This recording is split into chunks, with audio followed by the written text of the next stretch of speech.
première question, qu'est-ce qui vous a poussé à aller vers la littérature jeunesse? Eh bien, alors déjà, j'ai toujours dessiné. Ça, c'est vrai que j'ai toujours bidouillé en tout cas. Et ce qui m'a poussée à entrer dans le domaine de la littérature jeunesse, c'est que j'étais dans le textile. Je travaillais dans le textile. Je travaille toujours en partie dans le textile. Et il y a un moment donné où j'avais envie de sortir de l'image décorative, notamment au moment où j'ai eu mes enfants.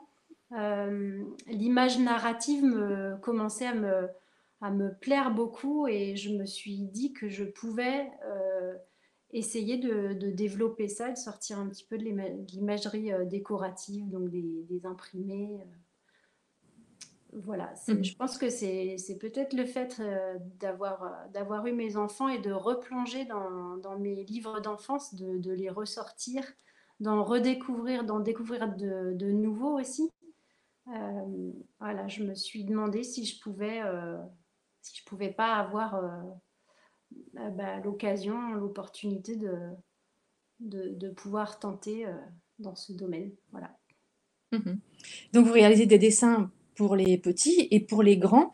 Et en quoi est-ce différent de travailler pour les enfants? Bah, en fait, je dirais que c'est surtout le texte qui amène à faire des images différentes. Là où j'ai illustré pour la presse, par exemple, c'est par là que j'ai commencé. Euh, J'illustrais des textes un peu poétiques plutôt dans la presse, notamment avec un auteur qui s'appelle Boris Lano pour la revue 21. On avait une petite Mhm. rubrique dans chaque numéro où en fait le texte parlait d'une personne, d'un personnage, et c'est vrai que ces descriptions étaient très, très poétiques. Donc là, ça m'amenait oui, à faire un trait assez doux. Et pour la littérature jeunesse, c'est un petit peu la même chose. C'est les textes qu'on m'a proposés qui m'ont amené à il fallait que je m'approprie les personnages avant tout, en fait. C'est peut-être faire connaissance avec les personnages, en tout cas, à force de faire un croquis d'un personnage, de faire connaissance, de le répéter, de le développer. C'est ça, en fait, qui donne naissance réellement à une histoire. C'est pas forcément le fait que ce soit adulte ou enfant, c'est surtout le protagoniste, je pense, de l'histoire qui donne le ton. Mhm. Et pour vous, un dessin, ça doit être une histoire ou alors ça vient illustrer une histoire? Alors, j'adorerais pouvoir être autrice, illustratrice, faire des livres seule, mais, mais j'aime vraiment beaucoup illustrer les textes des auteurs. Vraiment, auteur, pour moi, c'est un métier à part entière et je préfère, en tout cas pour le moment, je préfère illustrer les mots de quelqu'un. Moi, ma Mhm. manière de travailler, c'est pas euh, je dessine pour mes dessins personnels qu'on a vu que vous avez montré au tout début. C'est presque du dessin automatique. Je pars d'une idée qui m'emmène vers une autre et je chemine petit à petit dans un dessin. C'est un peu mon imaginaire qui se répand, mais il n'y a pas de propos à proprement parler à illustrer. Tandis que quand je travaille avec un auteur, il y a un cadre qui fait que je me réfère à ce cadre-là. Et ça j'aime beaucoup pour le livre jeunesse. J'aime bien travailler comme ça. Mhm. Alors, vous venez de parler d'imaginaire. Est-ce que le dessin doit avant tout faire rêver? Oui, je pense que quand on est un enfant, enfin, qu'on ouvre un livre, c'est vraiment c'est très important de pouvoir rêver, de pouvoir s'évader, en tout cas, changer du quotidien, trouver en tout cas le petit détail qui cloche. Euh, Moi, ce que j'aime bien chez les illustrateurs, c'est quand une image est un petit peu foisonnante, où il y a plein de détails, par exemple, ou alors qu'il y ait un détail qui fasse chanceler l'ensemble. Euh, quelque chose qui vienne contredire en fait l'image, un petit truc qui cloche, euh, qui fasse un côté décalé et qui ouvre ouais, à la rêverie en fait. C'est ça qui fait ouvrir à la rêverie, c'est quand il y a un petit quelque chose de décalé qui arrive en plein milieu de l'image. Ça me plaît beaucoup en fait. Ça Mhm. mélange les mondes. Et quand on est dessinatrice et illustratrice, faut trouver son style. Comment vous avez trouvé le vôtre? Alors ça, c'est je suis pas sûre de pouvoir dire aujourd'hui que j'ai trouvé mon style. Euh, Parce que je suis en permanence en train de le remettre en question. Euh, un jour, j'ai l'impression d'avoir trouvé, de m'être bien approprié mon trait et de bien avancer. Et le lendemain, je remets quand même pas mal en question. Après, là, c'est la technique qui donne un cadre, c'est-à-dire qu'à partir du moment où j'ai craqué sur une technique, quelque part, je m'oblige à la garder pour pouvoir progresser avec elle. Par exemple, j'ai commencé le dessin parce que j'étais complètement fan de Jean-Jacques Sampé, de Quinault, des dessins de presse un peu Mhm. humoristiques. Donc j'ai voulu faire de l'encre de Chine. Et ça, mes personnages, ils ont toujours gardé un faciès dessiné à l'encre de Chine. En revanche, pour tout ce qui est illustration, jeunesse et beaux livres, j'étais vite fascinée par l'aquarelle. Et à un moment donné, je me suis dit qu'il allait falloir choisir entre les deux. Ou en tout Mhm. cas, j'ai cherché pas mal de temps ma technique entre l'encre de Chine, l'aquarelle et les crayons de couleur. Je me suis dit qu'il allait falloir faire un choix. Et finalement, j'ai gardé les trois. Donc, je m'amuse avec ces trois techniques. J'oscille entre les trois. Je les mélange et c'est comme une tambouille en fait. Mhm. Alors, vous avez montré une boîte avec des dessins ratés. Qu'est-ce qu'un dessin raté pour vous? Un dessin raté, c'est un dessin qui transmet pas l'émotion que je voulais Mhm. montrer, en gros. Euh, je dis pas que j'ai une image en tête avant de faire l'image, parce que bon, je travaille comme je pense la plupart des illustrateurs avec des planches de storyboard, euh, donc avec une idée préconçue de l'image que je vais réaliser. Mais en revanche, je n'ai pas une idée très très en détail de ce que ça va donner, et notamment au niveau de l'expression des personnages, je suis pas sûre de si ça va vraiment montrer ce que je voulais faire ressentir. Donc une image ratée pour moi, c'est quand son expression elle est tombée à côté. Il faut la refaire Mhm. parce que la lumière dans l'œil est pas là, parce que la lumière au travers d'une fenêtre est pas assez éclatante. Voilà, je la remets en question à Mhm. ce moment-là pour trouver la vraie bonne écriture. Mhm. Alors, pourquoi vos personnages prennent une forme juste avec quelques traits, quelques lignes?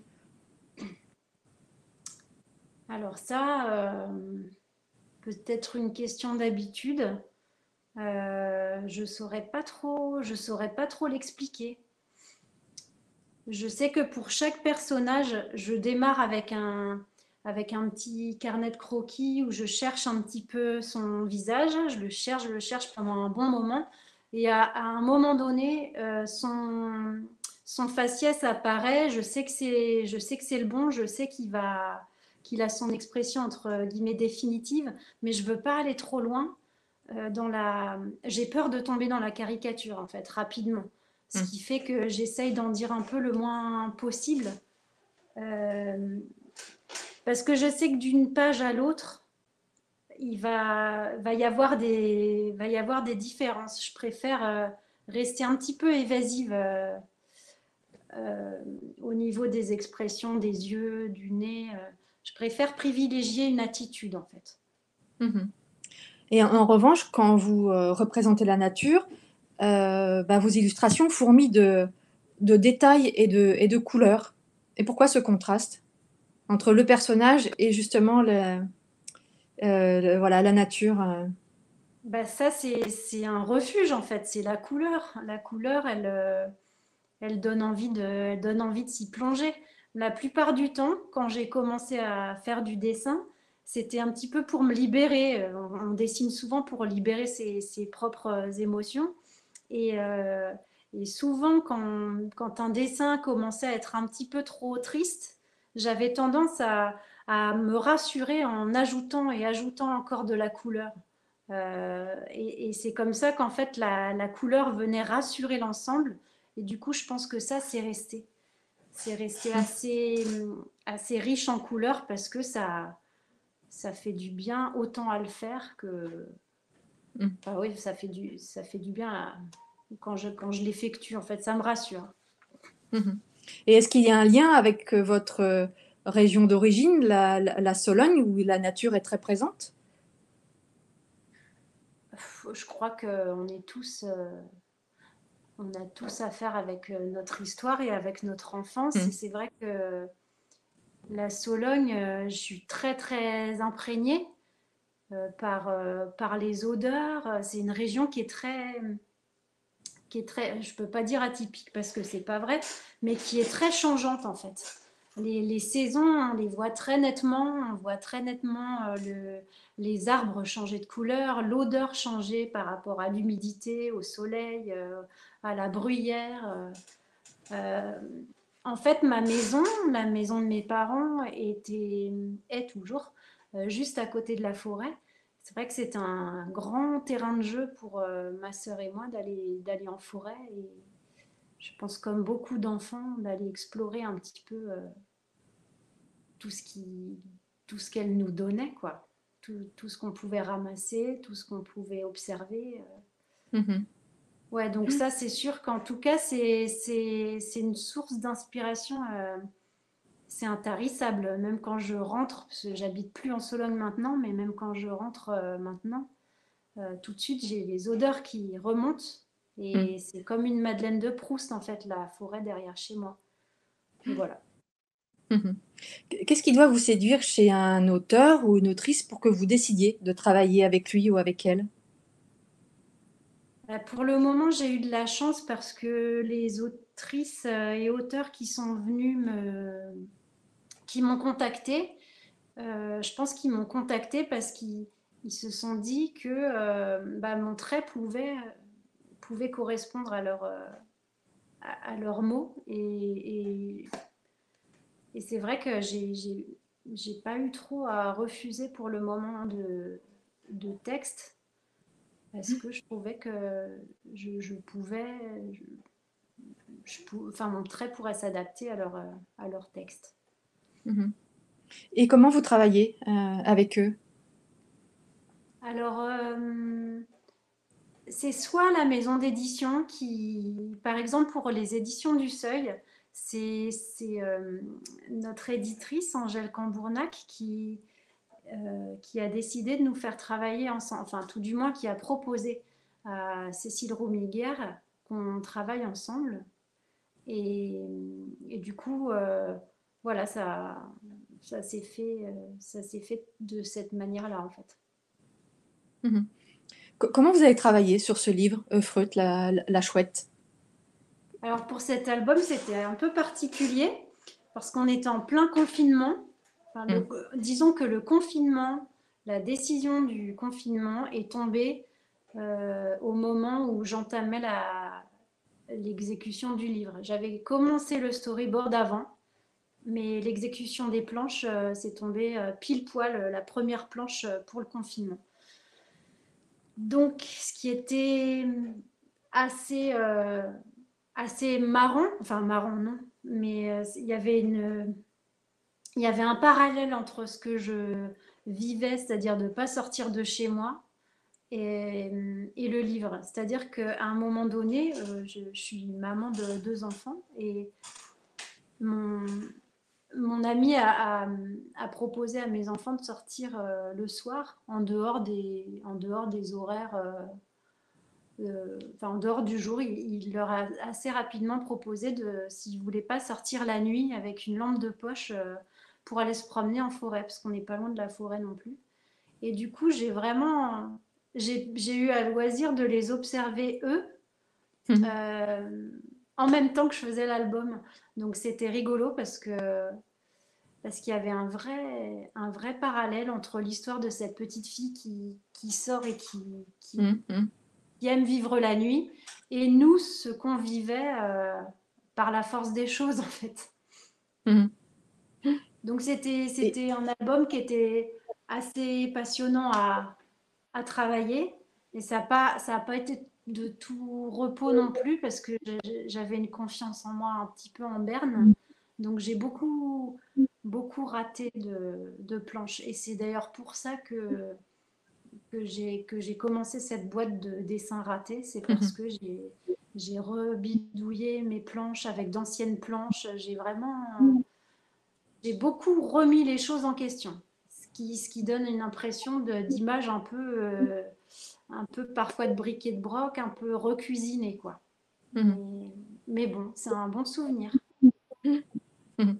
Vous parlez de sortie la nuit, et vous, est-ce que vous avez peur de la nuit? J'ai eu longtemps peur du noir, comme beaucoup d'enfants, et j'ai toujours, même encore adulte, j'ai beaucoup de mal à entrer dans le sommeil. Donc la nuit, je connais bien. Mais non, elle me fait pas peur. Je la trouve plutôt fascinante en fait. Et c'est Mhm. vrai que quand on a la lune, quand on lève la tête et qu'on a la lune au-dessus de nous, il y a quelque chose de rassurant. Et je comprends qu'on associe le symbole de la maternité à la lune en fait. C'est comme si c'était une grosse maman qui veillait sur nous un peu. Mhm. Donc non, je Mhm. crois pas avoir peur de la nuit parce qu'en plus la nuit, elle a 1000 teintes en fait. Il y a des nuits qui sont très claires, il y a des nuits très noires, mais il y a des nuits qui sont très claires, très bleues. Il y Mhm. a beaucoup de couleurs la nuit. J'aime bien.